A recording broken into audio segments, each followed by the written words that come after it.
হঠাৎ অগ্নিকাণ্ডে কয়েকটি বসতঘর পুড়ে ছাই হয়ে গেছে। এতে ঘরের ভেতরে থাকা নগদ টাকা, স্বর্ণালংকার সহ প্রয়োজনীয় সব মালামাল পুড়ে যায়। বৃহস্পতিবার রাত ৮টার পর হবিগঞ্জের গুহারুয়া গ্রামে আগুনের সূত্রপাত হয়।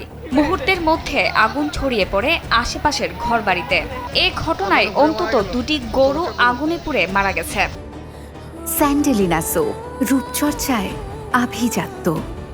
এছাড়াও ইউনুস মিয়া, সাত্তার মিয়া সহ কয়েকটি পরিবার মুহূর্তেই সর্বস্ব হারিয়ে এখন দিশেহারা। খবর পেয়ে স্থানীয়রা আগুন নিয়ন্ত্রণে আনার চেষ্টা করেন। পরে ফায়ার সার্ভিসের একটি দল এসে পরিস্থিতি নিয়ন্ত্রণে আনে। তবে আগুন লাগার কারণ এখনো জানা যায়নি। বাহুবল উপজেলা নির্বাহী কর্মকর্তা উজ্জ্বল রায় বলেন, অগ্নিকাণ্ডের বিষয়ে তিনি খবর পেয়েছেন। ঘটনাস্থল পরিদর্শন করে ক্ষতিগ্রস্তদের সরকারিভাবে আর্থিক সহায়তা ও টিন প্রদান করবেন বলেও জানান তিনি।